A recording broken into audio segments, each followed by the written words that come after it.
With sanitary napkins, and your last movie you made him obsessed with love, unrequited love, poor thing. So let's call him on stage. I'm trying to find the connection between unrequited love and a sanitary napkin. We'll hold that thought and of course call Ranbir Kapoor to read an excerpt from The Sanitary Man.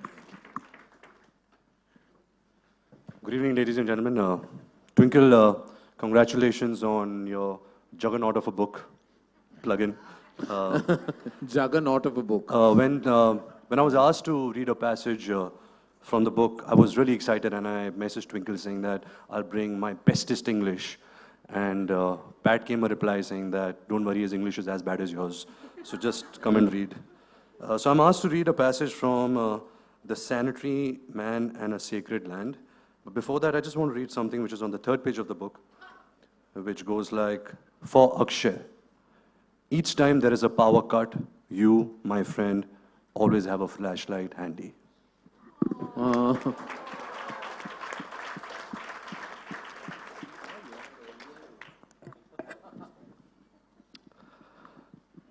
Prashant Batra submitted his story to The Guardian titled, The First Man to Wear a Sanitary Napkin. It was a 4-page article chronicling Bablu Kevat's journey from Mohana to Indore. And with that, troops of ruddy-faced journalists wielding straw hats and bottled water, along with the dictaphones, began descending on Bablu Kevat's workshop from all over the world. The Times of India was the first Indian newspaper to feature Bablu Kevat and his unique invention. A half-page story on page 6, sandwiched between an advertisement of Syntex water storage tanks and an announcement that wished Sardar Ranga Singh a very jolly birthday, Sarji. Bablu Kevat had started getting famous. There were television interviews where poker-faced anchors, not quite focusing on the work he was doing, with non-profit and women's group, kept trying to draw out salacious details of him wearing a pad and leaking blood all over himself.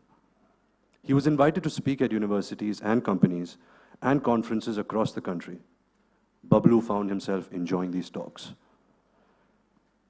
There was one rather memorable experience in Bhopal. It was a packed hall with a panel of dignitaries from around the world and attended by the Minister of Commerce, Industry and Employment. Bablu began his talk by pulling out a sanitary napkin from his pocket and waving it in front of the startled guest, asking, how many men have touched a sanitary pad in their life? When no one responded, he walked up to the minister and said, well, sir, here is your chance. Come, hold this. I promise it won't bite. The startled minister looked helplessly around, waiting for someone to rescue him, and with no escape in sight, gingerly took the sanitary pad in his hand. Bablu continued, you're feeling embarrassed holding that pad, aren't you, sir? This shame in discussing menstruation, in holding a sanitary pad, is one of the biggest hurdles we face. It is as if menstruation is not a natural function, but a sin that women unwillingly commit through their uterus and have to hide away from prying eyes, lest they be declared guilty of the crime of bleeding. This shame is the reason why women take their stained pieces of cloth, wash them secretively, and hang them to dry in places where even the rays of sun cannot spot them. Then they end up using those moldy, bacteria-laden pieces of fabric and get diseases. Let us all refuse to be part of this game of shame, because it is nothing but a losing game for all humanity. The audience was spellbound and couldn't stop clapping. Taking his sanitary pad back from the hapless minister's hands, Bablu added with a twinkle in his eye, and I would like to end my speech by thanking women and the menstrual cycles. Without them, this talk, along with our very existence, would not be possible.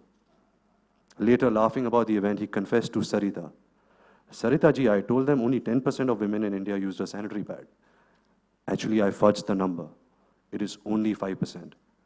I just added 5% more on stage because I did not want to embarrass Bharat Mata so much in front of all the foreigners.